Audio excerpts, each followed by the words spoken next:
আমরা প্রতিনিয়তই reels video upload করতেছি। আমরা চেষ্টা করতেছি রিলস ভিডিওতে সব কিছুই রাখার, কিন্তু আমরা 4টা জিনিস রাখতেছি না, যার কারণে আমাদের ভিডিওগুলো ভাইরাল হচ্ছে না। আমরা ভিডিওটা কোয়ালিটিফুল করার চেষ্টা করতেছি, ভিডিওর ব্যাকগ্রাউন্ড গ্রিন রাখার চেষ্টা করতেছি, তারপরেও আমাদের ভিডিও কেন যেন ভাইরাল হচ্ছে না, আমাদের রিলসগুলো যেন অন্যের কাছে পৌঁছাচ্ছে না, ফেসবুক রিকমেন্ড করতেছে না। আসলে একটা রিলস ভিডিওতে মোস্ট 4টি জিনিস থাকা খুবই জরুরি। এই 4টি জিনিস যখন আপনার রিলস ভিডিওতে থাকবে, তখনই কিন্তু ফেসবুক রিকমেন্ড করবে যে এই ভিডিওগুলো অন্যের কাছে পৌঁছে দিতে। আমরা জানি না যে কোন 4টি জিনিস এই রিলসের ভিতরে থাকা খুব প্রয়োজন। আমি আজকে এই 4টি জিনিস নিয়ে আপনাদের মাঝে আলোচনা করব। হ্যালো ভিউয়ার্স, কেমন আছেন সবাই? আশা করি সবাই অনেক ভালো আছেন। আজকে আমি আসলাম আপনাদেরকে 4টি রিলসের 4টি জিনিস থাকা প্রয়োজন, সেই 4টি জিনিস নিয়ে আপনাদের সাথে আলোচনা করতে। তো প্রথমত যেটা আমাদের ভিডিওতে রিলস ভিডিও তৈরি করতেছি, কিন্তু আমরা কোনো টপিক নির্ধারণ করে ভিডিওটা তৈরি করতেছি না। তো আমরা চেষ্টা করব যখন একটা রিলস তৈরি করব, তখন রিলসটা যেন টপিক ওয়াইজ হয়, তখন ওই ভিডিওটা আর কি আপনার অডিয়েন্সটা দেখতে স্বাচ্ছন্দ্য বোধ করবে। দ্বিতীয়টা আমরা রিলস তৈরি করতেছি, কিন্তু একটা রিলসের রেশিওটা কি সেটা আমরা অনেকেই জানি না। দেখা গেছে আমরা রিলস তৈরি করতেছি, লম্বালম্বি না রেখে আমরা এরকমভাবে রাখছি, যেমন স্কোয়ার রাখতেছি। তো আসলে একটা রিলসের রেশিও তো কী হবে সেটা আমরা অনেকেই জানি না।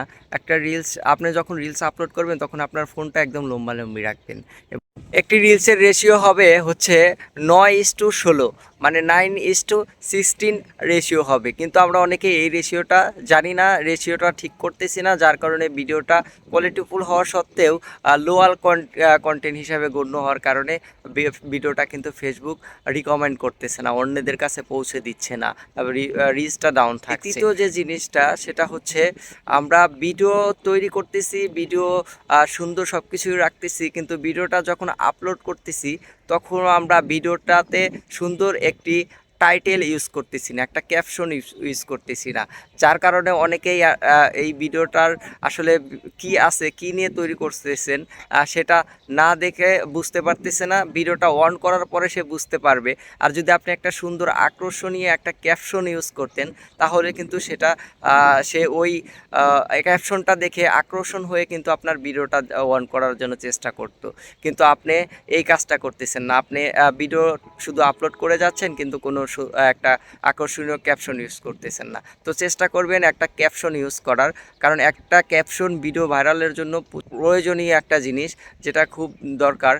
আর চতুর্থ যে জিনিসটা, আমরা অনেকেই দেখা যাচ্ছে যে আমরা ঠিকভাবে ভিডিও করতেছি, ভিডিও রেশিওটাও ঠিক রাখতেছি, টপিক অনুযায়ী ভিডিও করতেছি, তারপরে টাইটেলও দিচ্ছি, কিন্তু আমরা হ্যাশট্যাগ ইউজ করতেছি না। একটা ভিডিও ভাইরালের জন্য হ্যাশট্যাগ যে কত গুরুত্বপূর্ণ জিনিস, সেটা যাদের ভিডিও এখনও পর্যন্ত ভাইরাল হয় নাই, যারা এটা দিচ্ছে না, তারাই শুধু জানে।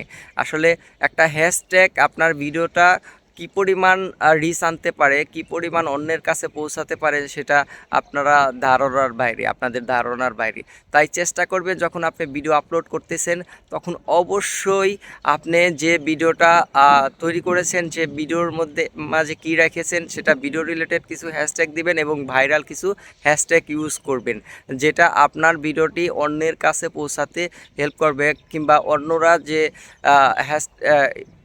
এইগুলো খুঁজতেছে, ভিডিওটা খুঁজতেছে, সেই আপনি যে হ্যাশট্যাগটা ইউজ করছেন, এটার কারণে কিন্তু সেই ভিডিওটা তার সামনে আগে সাজেস্ট করবে ফেসবুক। তো অবশ্যই চেষ্টা করবেন যে ভিডিও যখন আপলোড করবেন, তখন ভিডিও রিলেটেড হ্যাশট্যাগ এবং কিছু ভাইরাল হ্যাশট্যাগ ইউজ করতে।